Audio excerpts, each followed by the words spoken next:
25. Well, let me turn to a conversation as we've had it with people around the world that have been affected by the coronavirus pandemic in different ways. Today, we are thinking about those who have been experiencing domestic abuse during this crisis. We were hearing earlier on the programme that helplines, police, refuges in many countries have reported spikes in the number of domestic violence cases during lockdown. And Mega said sometimes they go down because people don't report if they're around their abuser all the time. But I have been speaking to one woman who had to leave her abusive relationship and find a safe place in a women's refuge. Ursa, not her real name, is in the United States. And you'll also hear from Mamta Chhabra, who's her psychotherapist at a Houston area women's centre in Texas. But first, this is Ursa's story. We have revoiced her answers, and I should warn you as well that some listeners may find details in this interview distressing. He was abusive emotionally and physically. I think looking back, I thought by us getting married, it would minimize some of the abuse that I had started to experience before we got married, but it actually got worse. Now that I have some of the tools working with Mamta, I realize that it did get worse. But in the midst of it, I thought it was going to get better. But it went from shaking me by the shoulders to pushing me backwards by my neck to choking me to eventually hitting me with his hands, slapping me. So, because he started getting abusive again after he told me that he wouldn't, I was like, okay, I don't know if I subconsciously did it or consciously did it. I started paying attention to COVID articles and what to do when you're in a domestic violence situation. And so subconsciously looking back, I think I kind of knew to start preparing myself because I started seeing the signs. I started feeling like I had to walk on eggshells. And so fast forwarding to that morning, we woke up, we were arguing back and forth, and the argument led to him choking me and just being very physically abusive. He wasn't working essentially because of COVID. So we were both at home every day, all day. So the conversations that we would historically have, it wouldn't be as much tension and pressure. But I think, I know that because maybe he wasn't working, had his own issues, the conversations we should have been able to have led him to getting very angry and just exploding. In the back of my mind, I remember reading what to do when you're in a domestic violence or physical situation. So I remember thinking, I need to get out of the house. And then I ran out of the house and I called 911. And did they come? Did police come? The sheriffs did come. The sheriff comes out. He gives me the pamphlet, which ultimately lands me here at the shelter.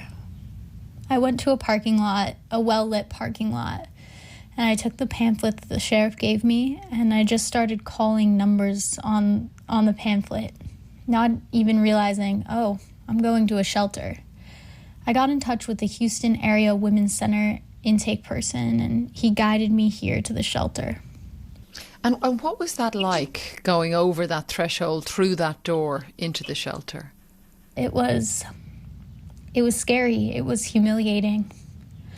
When I walked through the door, I still really didn't understand where I was. Yeah. I think I was an autopilot. I knew that I was an autopilot. But I do remember looking up, and it took everything I had in me not to break down, because I looked up and I saw this little girl looking at me and looking at my face all busted up. And I could tell she was trying not to stare, but she couldn't. So it was very humiliating. But so brave what you did that day, because I can hear that so much was pulling you back to the home.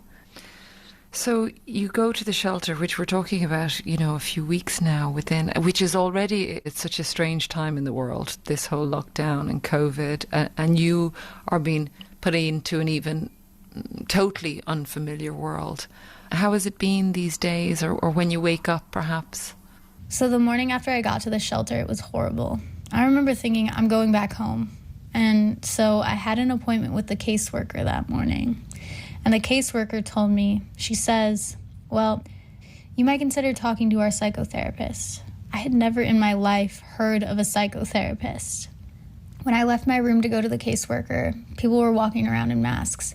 I work from home, so prior to coming to the shelter, I hadn't really been outside a whole lot.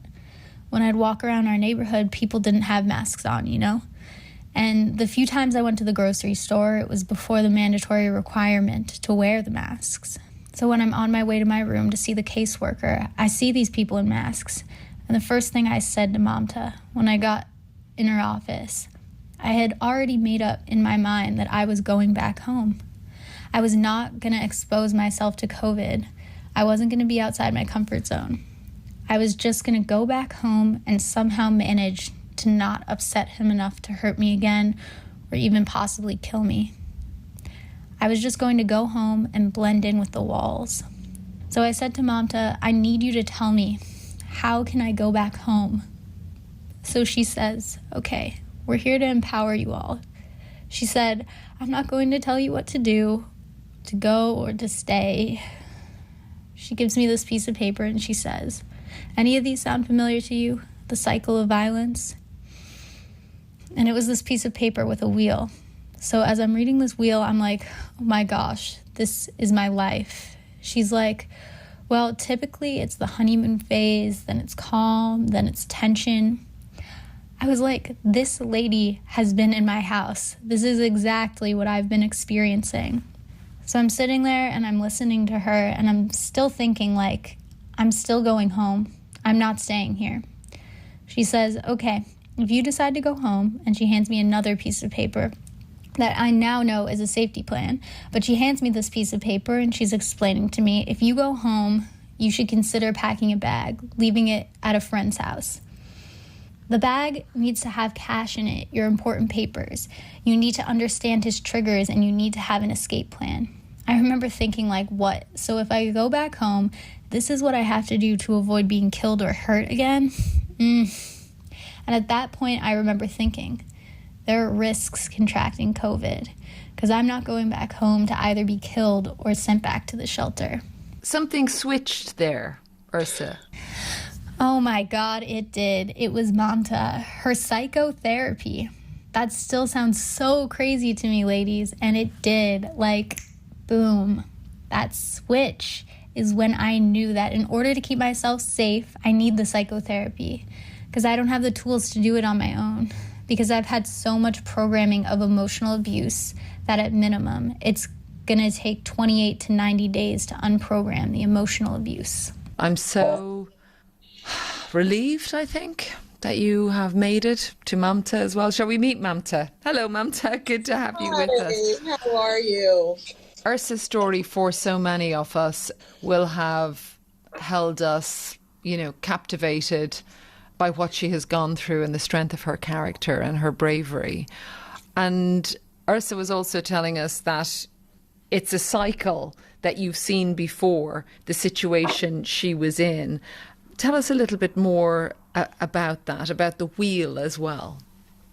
Sure. So domestic violence is a niche healing journey. There's aspects that I think many people don't really know about in order to facilitate the healing process. And that's more of, for me, it's about empowering clients with knowledge. Once they have a better understanding of what they're going through, then the hope is that they ignite their own power and begin to have some what I call, awakening moments that help them move through that healing. And so there's some basics in terms of the cycle of violence, for example.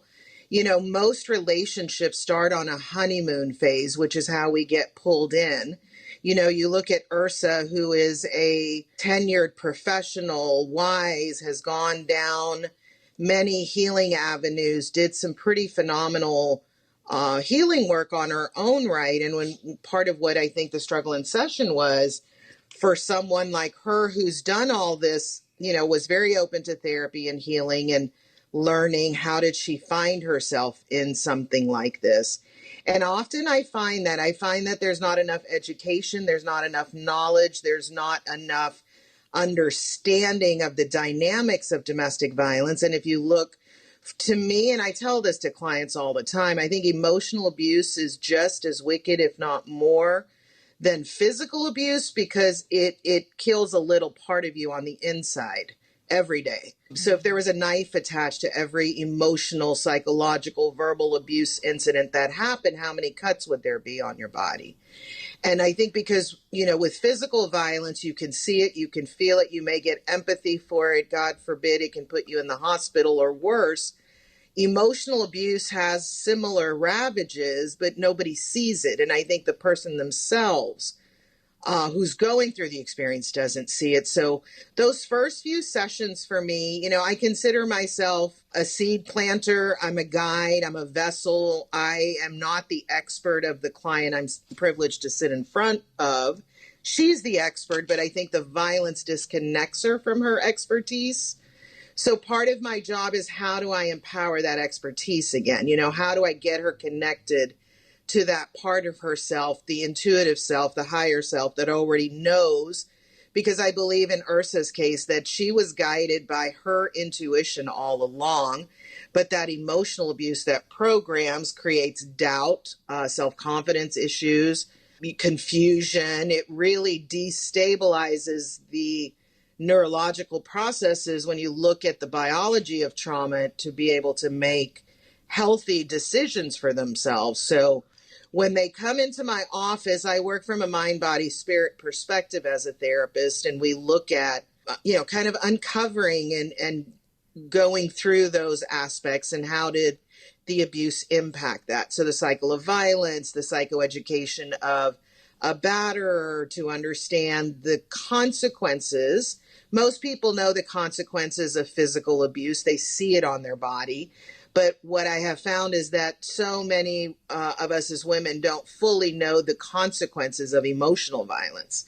What I'm wondering as well, Mamta, and Ursa did refer to this because of the context that this has happened in within a coronavirus pandemic. What differences have you seen? Thus far, what I have seen is it adds another layer of powerlessness. The level of stress and anxiety and trauma absorption, it's gone, for me in my observation, I think it's going exponentially higher.